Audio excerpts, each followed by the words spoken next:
Assalamualaikum sahabat Quran. Hari ini saya akan berbagi surat Al-Fat ayat ke-8 dan ke-9. Surat Al-Fat merupakan surat ke-47 dan perlu kita ketahui bersama, ada 3 serangkai surat yang membicarakan bagaimana seharusnya kita berinteraksi dengan Nabi. Surat-surat tersebut adalah surat Muhammad, surat ke-47, surat Al-Fat, surat ke-48, dan surat Al-Hujurat, surat ke-49. Ketiga surat tersebut merupakan referensi lengkap bagi kita. Dimulai dari cara kita meyakini Rasulullah, cara kita menghormatinya, cara kita mencintainya. Ketiganya merupakan referensi bagaimana kita berinteraksi dengan Nabi. Dan semuanya dibahas secara lengkap dan menyeluruh di dalam surat 47, 48, dan 49. Sekarang mari kita kembali kepada 2 ayat surat Al-Fat. Dan untuk memahaminya, terlebih dahulu kita harus mengetahui apa itu konsep intifat. Intifat adalah sebuah kata dalam bahasa Arab yang berarti transisi. Coba perhatikan contoh berikut ini.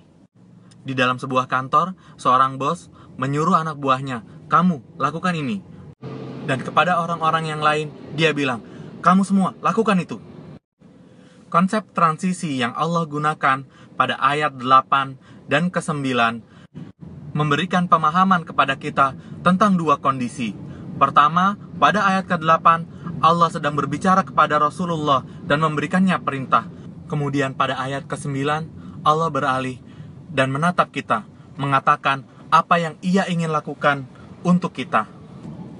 Dan kedua ayat ini merupakan percakapan yang menyeluruh, tidak terpisahkan. Inilah yang disebut sebagai konsep transisi. Perhatikan kalimat yang Allah gunakan. Inna arsalnaka syahida wa basira wa nadhira. Sesungguhnya, kami telah mengutusmu sebagai seorang saksi. Perhatikan kata ini. Allah mengutus Rasulullah sebagai seorang saksi. Para sahabat ketika mendengar ayat ini, sungguh mereka ketakutan. Kenapa? Karena seorang saksi akan mengatakan semua yang ia lihat, semua yang ia dengar, semua yang ia saksikan. Dan Rasulullah akan menjadi saksi bagi kita semua, bagi umatnya. Dan inilah bagian yang paling menakutkan. Tapi Allah tidak meninggalkan kita dengan sebuah rasa ketakutan saja. Allah segera masukkan rasa yang lain dengan sebuah kata wa mubashiro. Dan kami telah mengutusmu supaya kamu memberikan kabar gembira. Maka perasaan mereka kemudian terbanjiri dengan harapan. Lalu Allah menyeimbangkan lagi wa nadhiro. Dan kami utus kamu sebagai pemberi peringatan. Ingat-ingat ini, Rasulullah dikirim untuk 3 hal. Pertama, sebagai seorang saksi. Kedua, sebagai pemberi kabar gembira. Dan ketiga, sebagai pembawa peringatan. Selanjutnya, Allah beralih fokus kepada kaum muslimin. Dan ini termasuk kita. Litu'minuna billahi wa rasulihi. Coba tangkap nuansa ini. Pada pembicaraan sebelumnya, Allah terangkan bagaimana Allah utus Nabi Muhammad sebagai saksi, sebagai pembawa kabar gembira, dan sebagai pemberi peringatan. Lalu, di ayat berikutnya, Allah jelaskan agar kaum muslimin dapat percaya kepada Allah dan kepada nabinya. Dalam pembicaraan 3 belah pihak ini, Allah sedang ingin mengajarkan kita bagaimana seharusnya kita memuliakan terlebih dahulu Nabi Muhammad. Perhatikan cara Allah mengangkat derajat Nabi Muhammad. Allah jadikan ia sebagai saksi, Allah jadikan ia sebagai pembawa kabar gembira, dan Allah jadikan ia sebagai pemberi peringatan. Tujuannya, supaya kita menjadi percaya kepada Allah, dan juga kepada nabinya. Wa tu'azziruhu.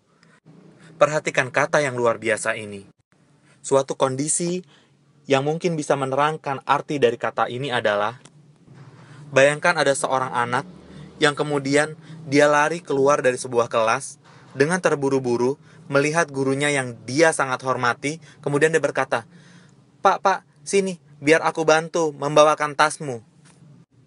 Atau ketika seorang anak melihat ayahnya yang baru saja datang, lalu ia segera menghampirinya keluar. dan berkata, "Ayah, ayah, jangan kau bawa barang itu, biar aku saja, biar aku bantu kamu, ayah." Inilah wa tu'azziruhu. Kita membantu, tapi bukan karena ia perlu dibantu. Kita membantu karena adanya sebuah rasa yang sangat besar dalam menghormati orang ini. Inilah perasaan yang seharusnya ada, dan Allah inginkan kita memilikinya. Ketika kita berinteraksi dengan Nabi, kita selalu ingin menolong Nabi. Tapi, bagaimana sekarang kita bisa menolong Nabi? Ia tidak lagi bersama kita. Mau tahu caranya? Caranya adalah sebagaimana yang Allah ajarkan kepada Nabi kita di saat ia berdoa. Allahumma ansur nasorodina Muhammad sallallahu alaihi wasallam. Ya Allah, bantulah mereka yang telah membantu agama Nabi Muhammad sallallahu alaihi wasallam. Hal yang sama juga terjadi pada Nabi Isa. Di saat Nabi Isa berkata dalam surat Sof kepada kaumnya, "Siapa yang mau membantuku?"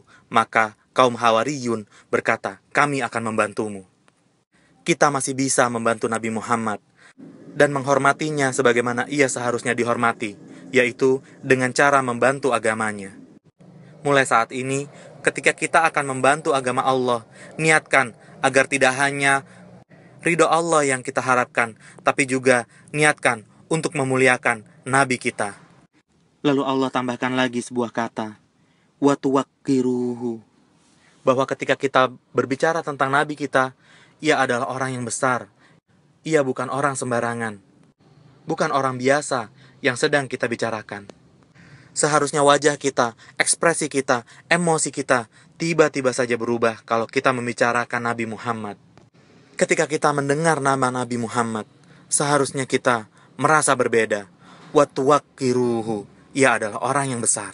Jadi Allah sudah mengutus Nabi Muhammad sebagai saksi, sebagai pembawa kabar gembira, dan sebagai pemberi peringatan. Tujuannya agar kita percaya kepada Allah dan Rasul-Nya.